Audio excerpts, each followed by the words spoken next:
In a world where Gen X women are literally trying to understand menopause and just survive out here, and Jesus must be the center of everything we do so we don't end up in jail. We want to reserve a place where we can address our hot flashes and most definitely everything the Holy Ghost has laid on our hearts, all at the same time. I'm Michelle. I'm Elena. So come on, let's talk about it. Hello. That jingle we were talking about last time. Yes. We'll Work that out. look, I feel like there's a million funny things that we could say right now, but I don't think that we will ever forgive ourselves if we don't talk about the debacle that happened at church last night. Listen, and I missed it. Let me tell you something. My mama should have named me Grace. My husband told me about it. He told me all about it. So, long story short, we have these stairs that go out of the side of our sanctuary. Yes. And I was talking to Sister Adrian, our worship director, and she was telling me that there was this thing I needed to go in the office and get. Well, I was like, I'll just go get it right now. And I go off to get it. Well, when I got to that top step, I'd already pushed the door open, but when that second foot came up on that top step, I don't know if the Lord was just bringing me to my knees. It's like you need to right now.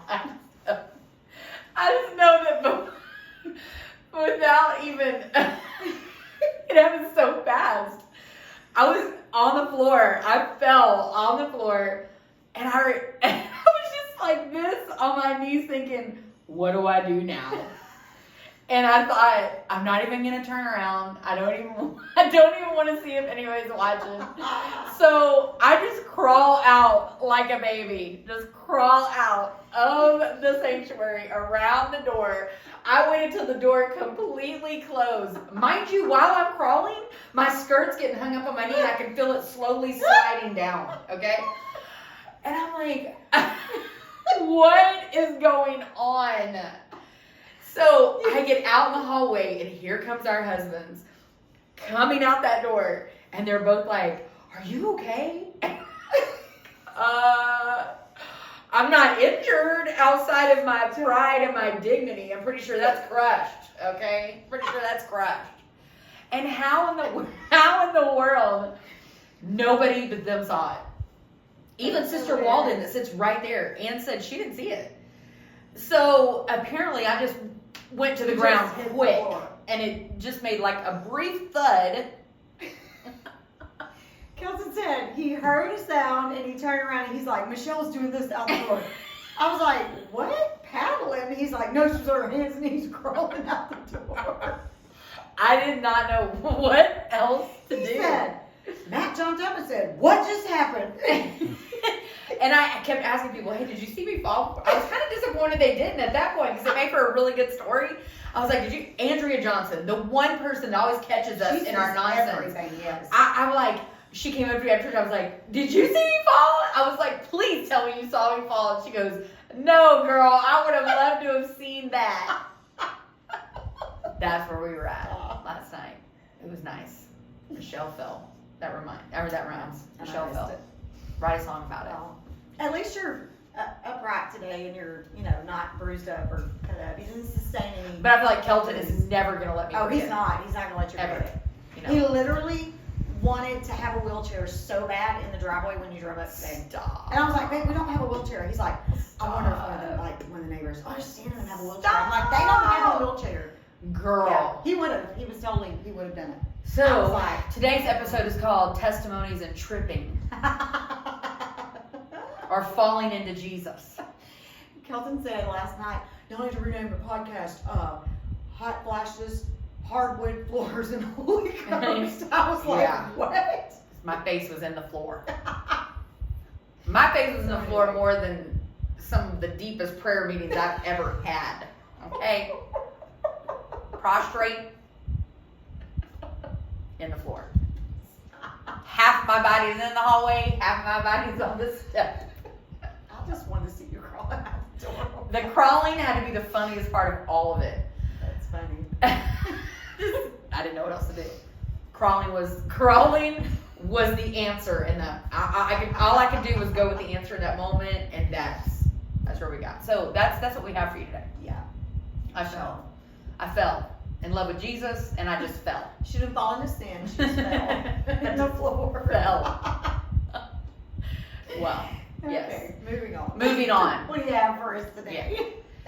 So I actually have a subject that's probably more conversation driven. Like, I feel like we'll have a lot to bounce off of each other on this, but it's something that's been bothering me a little bit. The other day I was asking myself these questions because there's someone that I have helped or tried to help over and over several times, several years, and I've been struggling. You ever have somebody you want them to want help really, really bad. You want them to want deliverance. You want them to, God will bless them, and you want them just to move past it and walk it out. Yes. And it always seems that they're back. And that's probably what people thought about me too, if I'm being fair. There was a time in my life that probably people felt the same way about me, but I was going over this in my mind, and in the midst of my frustration, knowing that this person, probably their biggest problem is unforgiveness, that victim mentality. They can't get past, they can't get over what people have done to them. And so while I'm thinking about this, these are some of the questions that started running through my head. What are the things that keep us tied or bound to the very things that God is trying to free us from? I named this Unbound. Okay. I don't even know if that's a word. Unbound? Look it up. Let me know. But what are the things that keep us tied or bound to the very things that God is trying to free us from? How many times has God freed us and we go right back to where he brought us from because we don't know how to forgive ourselves? Right. Sometimes it's easier just to fall back into old habits or bad choices or the bad things because, it's oftentimes easier not to have to fight your way out of it. What do we insist on holding on to that are the very things that keep us from moving forward or seeing complete restoration or healing in our lives?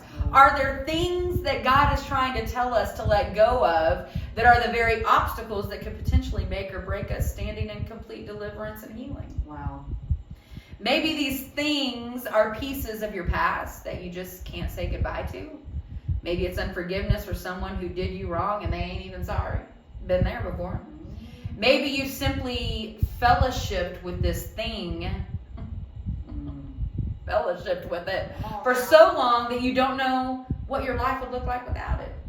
I don't know. Maybe you don't know God the way you should, so trusting him with this action of letting go, it just doesn't make sense to you. It's out of reach. Maybe that's it. Maybe you don't know God's character enough to trust him. But I sat and I thought and I pondered these questions.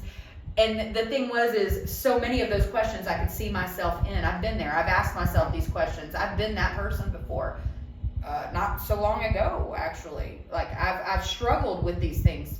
Being bound by things and then God blessing you or freeing you in a moment and then walking away from that moment and failing to do the work that is required to get actual deliverance and true freedom from the entire whatever it is, whether it's a way of life, whether it's a way of thinking, whatever has you bound, whatever that is. And then I came across Keenan Clark on Instagram. If you don't know that young guy, he's very smart for his age. Me being us about to turn 47 and all. He's a young lad. Right. It's just a lad. He's a baby. But it nearly knocked me out of my chair when I read this. He said scientists believe that if they had not unbound Lazarus after he had been resurrected, that he would have died all over again in a matter of minutes due to suffocating in his own grave clothes. Ooh. I find that to be such a stark portrait of so many Christians. They've been resurrected, but because they refuse to allow the Lord to unbind them, Jesus. they suffocate all over again in the clothes that they were buried in.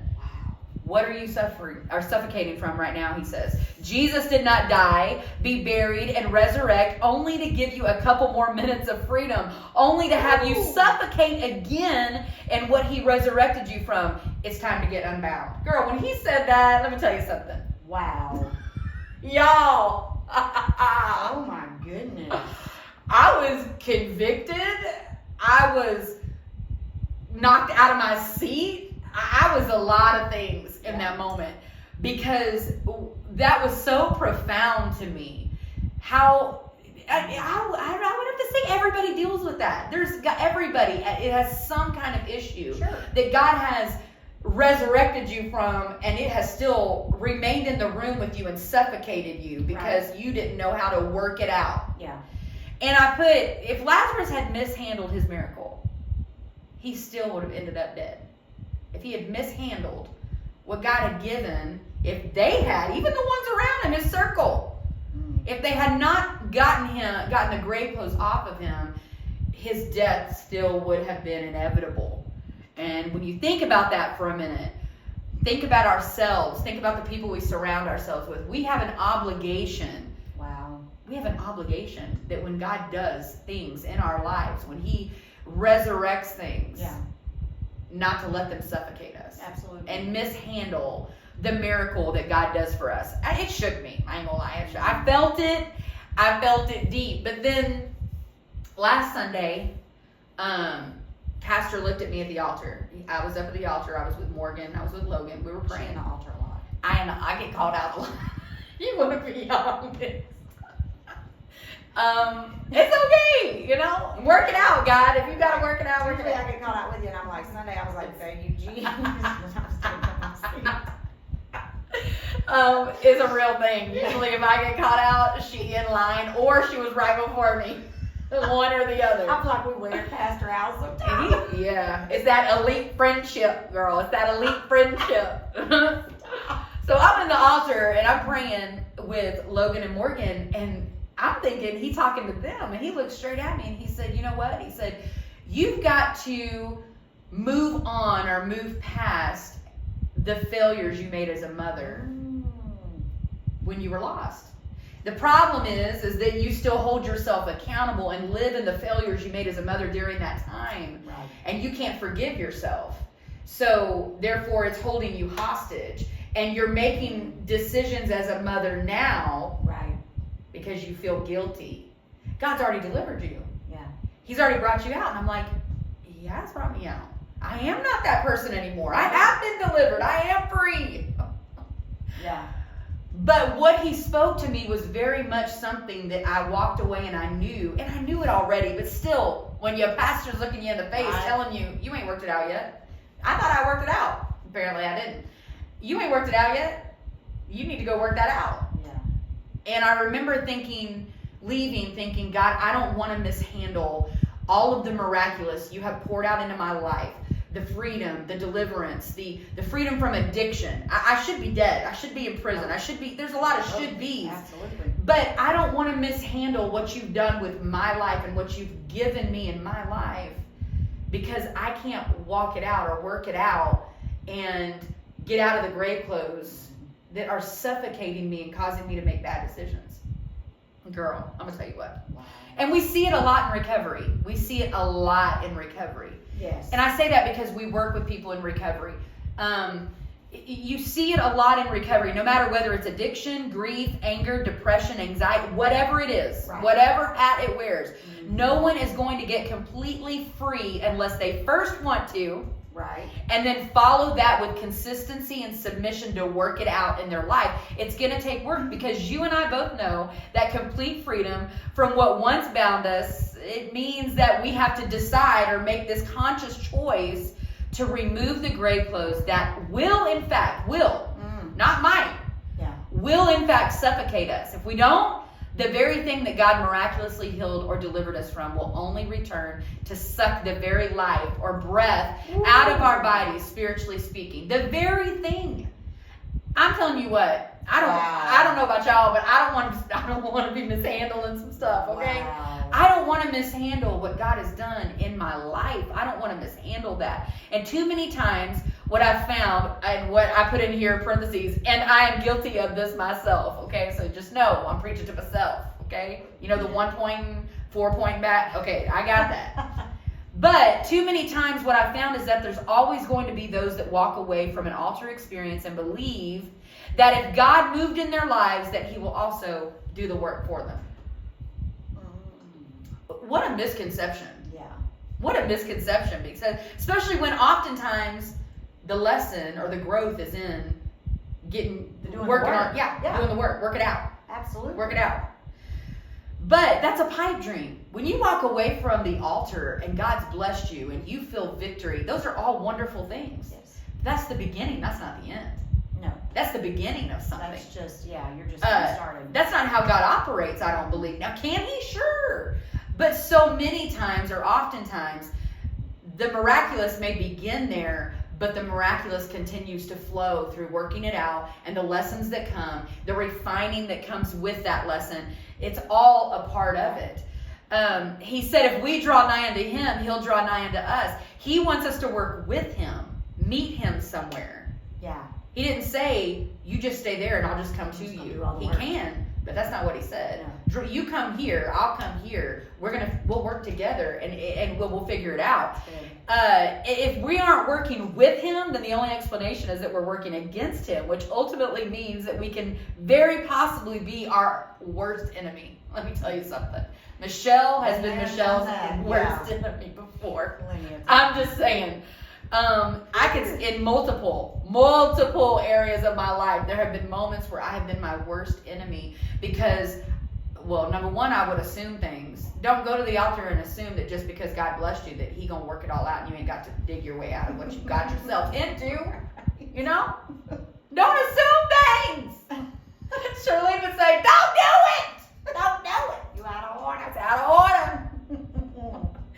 But the other day I was talking to our pastor's wife, Sister Luciana. I was talking to her on the phone, and this came up. Now, maybe this is a theory that really exists. I've never heard of it, but it was something that I feel like God gave me in that moment that connected to what we were talking about. And we kind of got tickled afterwards. Well, not tickled, but I told her, I was like, I felt like that would preach. Like, it just came out, and I was like, I felt like that would preach.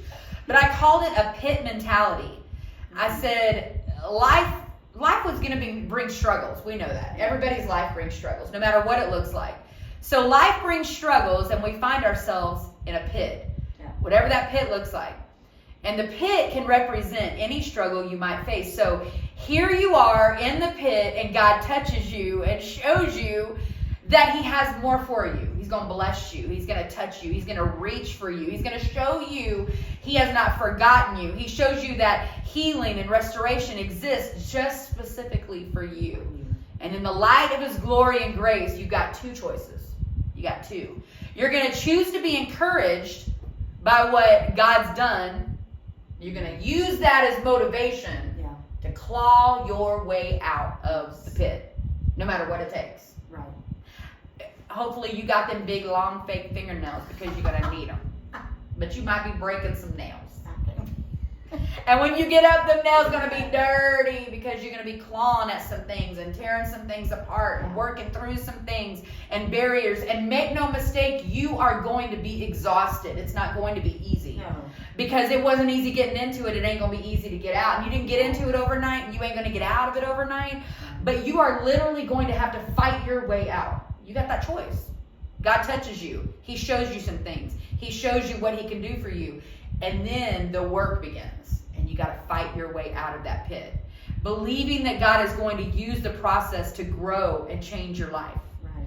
Or when the newness of his blessing wears off, you can choose to stay in the pit and have that mentality that you're never going to be free from whatever binds you. You ain't never going to get loose. You will learn to lean. You don't really have to learn it because I've learned myself that the people that do this, they didn't learn it. It kind of came naturally. But you learn to lean on others to do the work for you, and you never learn the lesson that God has intended for you to learn yourself in the process. Because you've adopted this frame of mind that says, well, if it's cold, someone will throw down a blanket.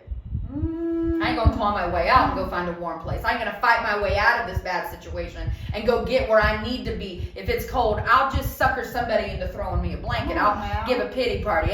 If you're hungry, someone will throw you some food down in the pit. And if you get comfortable in that place, you find yourself there a lot. Ooh. in the midst of this problem, and eventually you just don't figure like you got to fight your way out. It's just you, and people need to feel sorry for you, and they need to show you pity, and they need to cry over you, and they need to beg for you to be happy and beg you to do. Girl, you're preaching now. Come on. And you sit in the midst of the sin and the darkness or the pain and the suffering of life, and that has become the pit that you end up in. And honestly, the pit ain't got much to offer, so let me just tell you that. You getting comfortable in a place you ain't never meant to be. Right. Never recognizing that the healing wasn't just in the blessing that you felt at the altar, but it was in the lesson that followed after that would essentially free you from that pit. Because if you can use that as a stepping stone, if you can use that blessing, that place of victory that you stand in at the altar as a place to build on, no matter the pit, it's going to motivate you to fight your way out. It's going to motivate you to get out of that pit, get out of the darkness, get out of the depression, get out of the grief, get out of the strongholds, get out. You're going to fight. Yeah. You're going to put some gloves on and you're going to fight, because it's going to take fighting to get out of it. Right. But fighting will bring a different level of victory that is going to rise above all things, and it's going to give you a life that you... Freedom. Girl. True. Unbound. That's his desire for us. Unbound. Wow.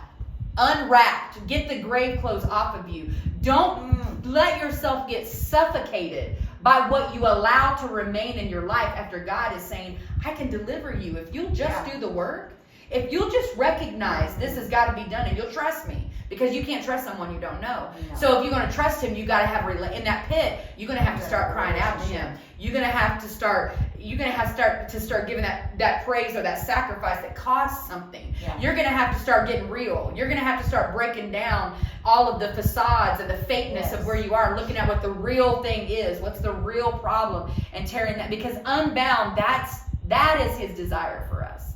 Galatians 5:13 says, for you were called to be free. Or unbound, I put in parentheses. You were called to be free, brothers. Only don't use this freedom as an opportunity for the flesh, but serve one another through love. Wow. When he frees you from bondage, don't go back. No. When I say don't go back, I don't even necessarily mean don't go back to the sin. I mean, don't go back to the way you're thinking. Yes. Use what he has given and grow. Don't follow after the flesh, but push and fight for complete healing every single day. A daily fight for your life. A fight daily to get in with those gloves and fight, because you're worth it. Absolutely. You're worth it. I fight daily. There's no way around it. We should. I fight daily. There's no way around it. You're going to fight daily. It's every morning when I get up. I told someone the other day, the first thing I do, I pray. But first words out of my mouth in my prayer is, Lord, I give you this day. I crucify myself. I crucify this flesh. I lay it down before you, because I know what I am capable of if I don't. Wreaking havoc. And sometimes I have to do it more than once a day. Girl, come on now. Let's talk about that. Wreaking havoc. Let's talk about that. I can't take it for granted. No.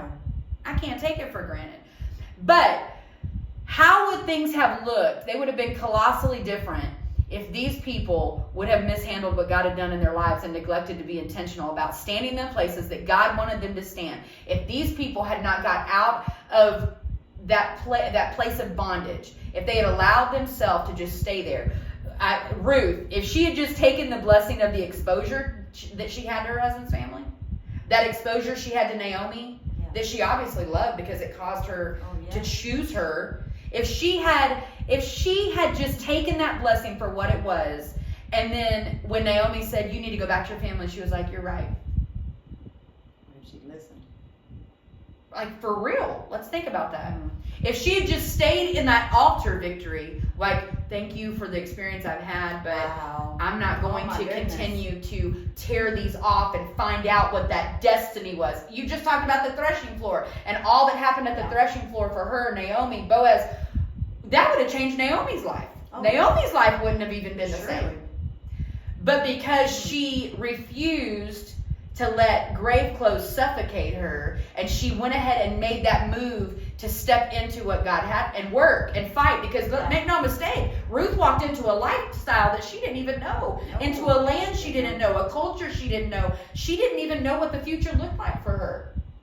But she refused to go back. She refused to just be thankful for that blessing of exposure to her dead husband's family. Ooh. And just go back. Look at Esther. What if she had just stood back and kept silent? What if she would have? What if she had refused to take any risks or push and fight through the scary stuff to become all that God wanted her to be, which was queen? What if she would have just sat back and said, that's not my job? Yeah. I mean, I hate that for my people, but I'm just one woman. And not only am I one woman, but I don't even have a place in that room to walk in there and speak. Look, I'm just thankful to be a child of God. I know my God. I know what God's done for me. God gave me an uncle that has taken care of me. God's taken care of me. She could have just stood in that blessing and never ever crossed the threshold of what God wanted for her, the ultimate prize, I guess, ultimate reward. And had she not, how would that have changed the trajectory of our people? But she fought. She fought, I'll tell you first, she fought her fears. She fought her inhibitions. She fought back what she knew culturally she was not allowed to do. She fought against that. Yes. She stepped in some places that were kind of scary. Not kind of scary, they were scary. But she pushed past that. And she didn't just allow herself to be captivated by the blessing of being who she was. She realized, I've got to push. I've got to go further. I've got to. What if David had been stuck in a shepherd boy's mentality and never stepped into his calling to be king? What if he hadn't fought for the fullness of what God had for him? What if he would have just been satisfied with being that shepherd boy? Because he was a shepherd boy when he killed the lion and the bear. He already knew God. What if he would have just stayed in that place and said, this is good. Yeah. This is good. This is comfortable. Why would I fight? Why would I fight for more? Why would I fight for anything more than this? This is okay. This is okay. And had he stayed there, had Ruth stayed there, had Esther stayed there, had David stayed there, what would they have become? Would they have been these iconic people that we know now? If they had sat back in the shadow and not followed that, what would have happened? Because I think that there is a certain deepness and a certain place that God is requiring us when he gives us that blessing, when he gives us the beginning of deliverance or healing or that touch that comes when we're seeking him. Because we want him in that place. Yeah. And then he touches us, and then that refining starts, and we're like, ooh, I don't know. Yeah. I'd just rather stay just right here. I'll just stay right here. These grave clothes is tight, but at least I'm in one place. Yeah. No, you dying. You die in there. You're dying there. Ruth would have died, and if she would have went back, she would have died in a place that probably she would have went back to wickedness. Yes. She would have went back to her culture. She would have went. That's just how I see it. Esther, if she would have stood back or whatever, who's to say she wouldn't have became like the king? Who's to say that she wouldn't have gotten so comfortable in the routine of what all the other girls were doing that it became... who's to say if David would have held back that he probably would have still done those vile things, but what if he would have lost his heart for God? What if he would have not become that? Because from jump when he was anointed to be king, there was a thing in him. There was this thing, this powerful thing in David that always propelled him towards God. But if he would have stifled that, what would have happened? What would have happened? We cannot, that's it right there. We cannot neglect the work that needs to be done. You can't get around it. If God is going to touch you, there is more. We cannot get to a place where we think that what's on the surface is enough. It's just not what God wants.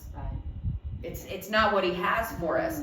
The work that God wants us to do is for a reason. There's a reason why he wants it. There's a growing that's going to take place. Yeah. There's something that's going to go deeper in the process of that growth that's going to teach you things that you didn't know before. It's going to take you to some places you've never been before. It's going to pull you out of some places that you have been. It's going to change everything about you. And yes, he is our deliverer. He is our healer. He is the one who restores us. But there is a certain level of responsibility that's on our shoulders to continue to fight. Yes. You got to fight. You got to make an effort to keep his victory alive. You've got to remain unbound. You've got to continue that process. If he breaks chains in your life, don't just be okay with that. take a look around. There's probably more chains that need to be broken. There's Okay. probably some things that need to be broken. Don't allow yourself to be suffocated beneath the weight of something he's already resurrected you from.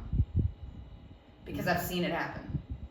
I've seen it happen. I see it in this person that I've helped a million times before. It's this coming to a place with God that they realize, oh, I do need God. I need deliverance. I need More this. than anything. But then when it's time to claw yourself out of that pit, It's a little too intense. but it's not my fault. I'm down here. But they did me dirty. Everybody else's. But you don't understand what this person did to me, and you don't. Wait. Get out of the pit. Then talk about it. Let's get out of the pit. Let's get out of that way of thinking. Don't refuse to allow the Lord to unbind you. Do the world a complete favor. Can I just say that? Do your church a favor. Do your family a favor. Fight your way out. Because what happens is you get caught in this place where you think it's all about you. And what's wrong is those grave clothes have been tightened so tight around you for so long that all you see is your disappointments, your bad decisions, these things that are, all you're seeing is this stuff that is weighted down on you. And you're not, it's all tight all around you. It's like I can see it. It's all tight. But when you start pulling these grave clothes off, then you can assess it. Oh, my depression, I can deal with that. Oh, you can't see it when it's here because it becomes you. It becomes part of you. And if you don't loose it, if you don't pull it away from you, if you don't get rid of it, if you don't work your way out of it, wiggle your way out of it, I guess, it's going to suffocate you in everything. You know, something was said Sunday. We were in the back and we sang that song, Covenant Keeping God. Yes. And we talked about, you know, he's a promise keeper. Yes. He keeps his covenants with us. I can look back over my life and in spite of every wrong thing I ever did, he is a covenant keeping God. He is. But we don't want to talk about when we don't keep our covenant, our promise to him. Right. And I feel like there's so many times that we come to an altar and we throw ourselves down at an altar because we're bound by something. And we sincerely come and we want God to touch us. And we get down there and we make a lot of promises and he makes a lot of promises. And then we walk away from that experience and we want him to keep his promises. Yes. We desire it. We expect it. Yes. He's God. He makes promises. He's a covenant keeping God. Absolutely. But how many times do we walk away from that place and we still have grave clothes on? He's trying to resurrect something in us. And that resurrection is not just something that happens in a moment. It starts in a moment. But it's not something that happens in a moment. It is something that is played out over time. And because we want him to just do the work for us, we end up suffocating ourselves beneath the weight of those of what's wrapped around us. Absolutely.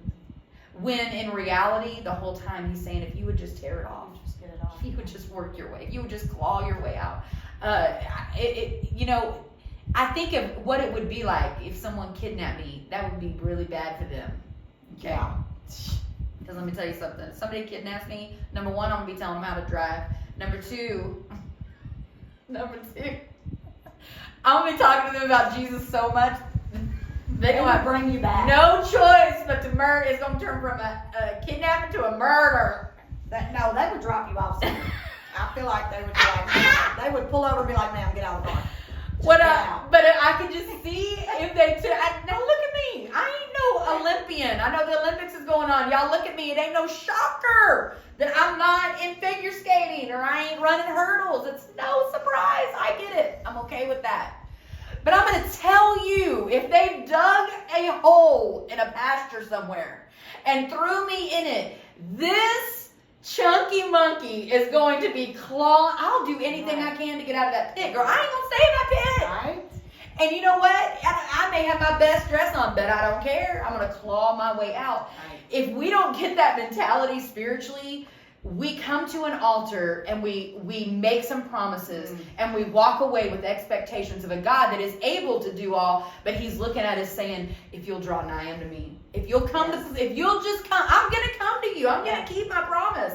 But you're just standing there and you want me to come all the way. If you'll just do the work to come to me, if you'll just get unbound, if you'll just let me help you. I've resurrected you. I have not forgotten you. I have healed you. My plan is to deliver you. My plan is to prosper you. My plan is for wonderful things to happen in your life. I look back at my life and where I was 9 years ago and where I was coming out of addiction, and I look at all of the work. I'm still working.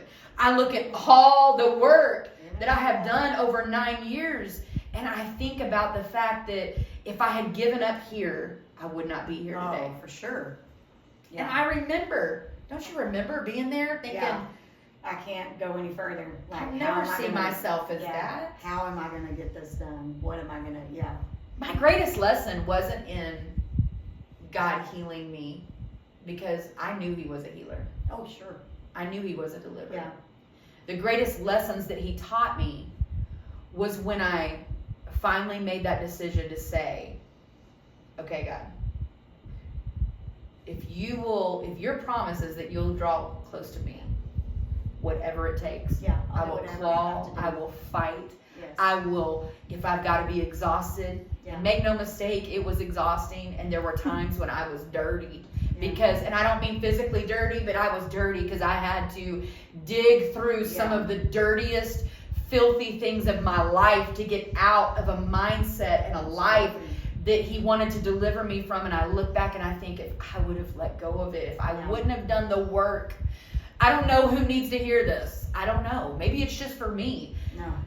But don't let yourself have an altar experience with God. Don't allow yourself to stand in a place where he resurrects you and then you walk away and you don't care that you're still dragging grave clothes with you. Not dragging, wrapped. Yeah. Wrapped. Because if it's scientifically proven that Lazarus would have died all over again, had they not gotten the grave clothes off of him. What does that mean for us as Christians, as believers? What does that mean for us? How do we mishandle our miracles? How do we mishandle his touch? How do we mishandle what he's done by thinking, I can just go and I can feel good and I can leave and there's no work to be done? You're lying to yourself. Absolutely. You are lying to yourself. There is work to be done. There is work to be done now. There is work to be done forever. There is work to be done. I don't think I will ever have the luxury until I get to heaven of feeling like I've come to a place where the work is done. You know, I don't even remember what radio station it was, because I'm sure I don't remember. This was before I would listen to secular music. This has been a long time ago, and I would, on the way to work in the morning, I would listen to this morning show, and he may still be on there. I can't remember the exact station. I think it was a country station. But he would sign off, and he would say, remember, there's no such thing as spare change or free lunch. And I was like, and you hear it so much you don't really think about it, but one day I was thinking about that, and I was like, no such thing as spare change or free lunch. But then I was like, okay, it might be spare change to me, that quarter I find in the parking lot, or free lunch, but it cost somebody something. Yeah, somebody lost that. Somebody lost that money, or somebody had to buy that food. Somebody had to work. Somebody had to prepare it. Somebody had to cook it. So, what's free to me cost you some blood, sweat, and tears. Mm-hmm. It costs you. And I think sometimes we get into a situation where we get a victim mentality, or we get a poor, pitiful me mentality. Yeah. And we want everybody to just, I want free lunch. Yeah. I want that, so to speak. When we're not realizing that every time, because I'm just going to say this, if you are consistently going to God and going to the altar for the same thing over and over and over and over again, I'm not saying that sometimes it doesn't take a few times and sometimes things don't crop back up. That's not what I'm saying. But I'm saying if you have been doing this for 10, 15, 20 years, 5 years, whatever, and you can honestly say, I'll go to the altar, get a blessing, but I can't quite get free of it. you need to look at yourself. You need to look in you and say, what work am I not doing? Yeah. Whose back am I riding on or trying to step on to get out of the pit, and I can't quite make it because I don't want to put the hard work in. Exactly. I just want somebody to throw me some spare change and give me some more free lunch. Yeah. Okay, stop. Yeah. Because what you're doing is the people that you are, just like you said, consistently, that person will reach out to you, want your help, want your advice, and this might sound ugly, I'm not meaning it ugly, this is just the truth of the matter. That person, if you ain't got it by now, yeah. well, okay, how many years are you going to live and die in this situation unless you make a change and stop deciding to try and sucker somebody else into doing the work for you? Yeah. And then you are wasting that person's time, talent, and energy when there's somebody else that is really serious about it. Absolutely. 100%. So you gotta put the work in. 100%. Absolutely. 100%. It doesn't come without work. No. Well, if you talk to somebody else, you talk to me. Wow. Okay. It's got to be done. There's no way around it. That's all I got. That was excellent. In the simplicity of Thank you. Unbound. Y'all get the gray clothes off. Get the gray clothes off. Yes. Take them off. You about to suffocate. We love you guys. Thank you for joining us. See you next time. Yes.